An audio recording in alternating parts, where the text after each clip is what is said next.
let me see if I understand at least the beginning of this story. Mr. Diamond and your daughter, whose name is Kimberly, Yes, ma'am. dated for a while, but then became friends, Yes, ma'am. right? To a certain extent, yes. Where am I mistaken? We departed for roughly a year or two as bitter enemies for quite some time. The reason for that was we had problems with her mother when we were living together, and she interfered constantly. But then you moved into her house. Yes. Once, I know, shame on you, twice, shame on me. You let him move into your house after he and your daughter were no longer together. He tried to get back in Kim's good graces, and they had become friends, and he was coming over, and they went dancing a couple of times as friends, and I really thought that he'd grown up and that he was taking responsibility for his life. And he came to me and, you know, needed a place to live, and I, you know, told him I was, going to Texas for a traveling nurse assignment. And Is that what you do for a living? You're a nurse? Yes, ma'am. I'm an RN, labor and delivery. And so I thought, you know, this might be kind of nice because then she wouldn't be alone at night. And, Just Kimberly lived in the house? and my granddaughter, Brittany, who is 6 years old. So you let him move in. What was your financial arrangement with him? That he pay his rent, and he pay half the utilities, and his food, half the cable, and all of his phone calls. But that's not exactly what happened. Well, let's hear what happened. Well, he was starting a new business with a friend, and they talked me into investing $1,000. And I was a little bit skeptical, but David promised me that I would get my money. Michael. Mr. Diamond. I'm sorry. Go ahead.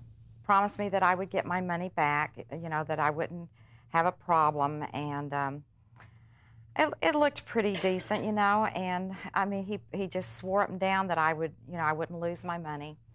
And But you ended up losing your money because the business failed, according to your complaint. Right, it did. How much money does he owe you in rent? I went month by month. I didn't do it by that. He owes about $1,000 in rent from October, November, December, and January, and February was $250 apiece. He owes for cable bill, he owes for gas bill and electric and phone.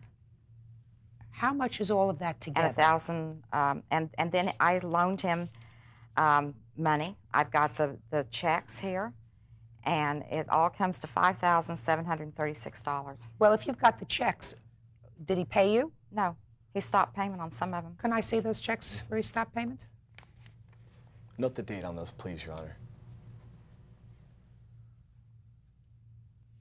The last month he was there, he stopped payment on them after he told me to put them in to semi-country where I live.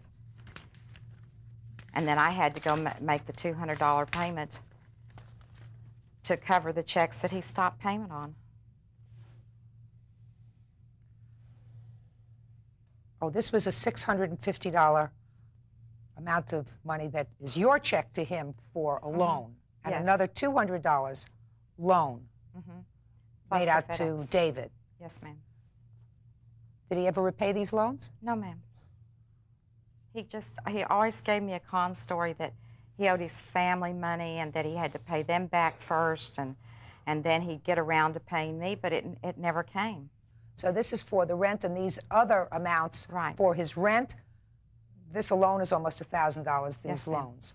All right, now I've read your answer, Mr. Diamond, and your answer, it's like we're living in two separate storybooks. You say that you had absolutely no obligation to pay anything because he was supposed to be the fix-it person around the house.